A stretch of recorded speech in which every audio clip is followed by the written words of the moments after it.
رحیم سلامونه نیک هیلې قدرمن لیدونکو تاسو ته ښه راغلاست وایو د فوتوشاپ دغه لړۍ ته.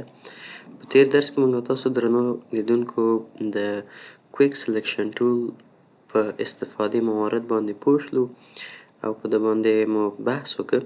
په ننني درس کې غواړم د کویک سلیکشن ټول څخه په استفاده او د ټکس آپشن څخه په استفاده دغسې یو تصویر جوړ کړم چې څنګه کولی شو د خپل یو جسم شاته یو ټکس قرار ورکړو.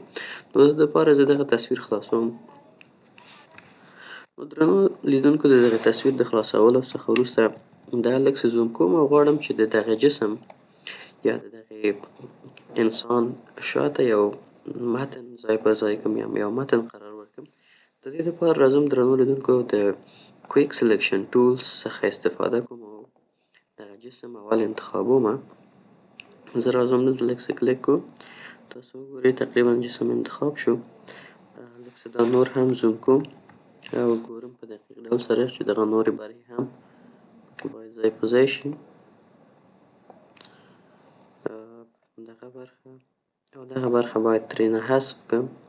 نو د دې لپاره راځم د منفي علامې څخه استفاده کوم او په ډېر دقت سره دغه برخه کولی شو حذف کړو. دغه ځای هم حذفومه تقریبا دا هم حذف شو.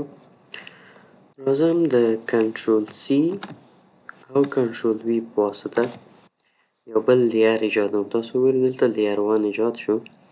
اوس هم راځو قدرمن لیدونکو بیرته دا زوم آوټ کوو او د ټکس آپشن انتخابومه. زه راځم دغلته یو متن لیکم مثلا آرکیتکټ یا مهندس. دغه مې ولیکه. د کنټرول ټي په واسطه د دغې سایز غواړم چې اجازه راکړئ زه یو کلیک وکړم د لیر څخه ووځم. د کنټرول ټي په واسطه د دې سایز لږ څه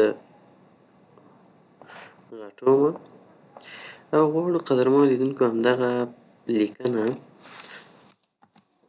چې ما ترسره کړ د موف په واسطه لږ څه ځای په ځای کوم د خپل تصویر شاتنۍ برخه کې. مثلا دغه ځای کې مې دا قرار ورکړ. راځم د خپل لیر چې دغه ټکس دغه نوي لیر ښکته قرار ورکړو. تاسو وګورئ خپله زموږ او ستاسو دغه متن یا لیکنه د دغې جسم شاته قرار ونیوه او ځای په ځای شو. اوس هم راځو د ډبل کلیکس په واسطه په همدغه لیر باندې د ټکس لیر باندې راځو د باندې لږ څه لیکنه کې راځو د کالر اوورلی څخه استفاده کوو. تاسو وګورئ زموږ او ستاسو د متن هغه رنګ هم تقریبا د دې جسم ته برابر شو. او که چیرې وغواړو چې دغه کالر یې بدل کړو موږ هم کولی شو چې کالر یې بدل کړو. مثلا زه غواړم دغه جسم دغه رنګ ورته انتخاب کړم یا هر رنګ چې تاسو غواړئ هغه انتخابولی شئ. مثلا که چیرې داسې وغواړئ یا داسې تاسو کولی شئ هغه رنګ انتخاب کړئ خو دغه مناسب رنګ به وي زما په نظر.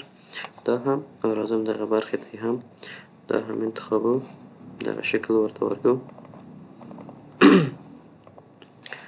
ښه د اوکې په واسطه راځم دا اوکې کوم او تر څنګ یې راځو لږ څه شیډو هم ډراپ شیډو څخه په استفادې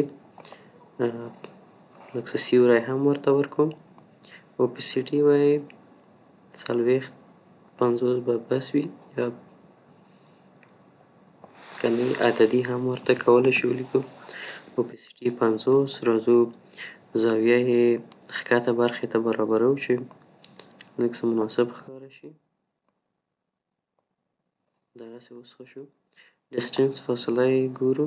زما په نظر دغه هومره فاصله به ورته مناسب وي. سپریډ خپرېدلې او سایز یې دغومره سایز باید مناسب وي ورته.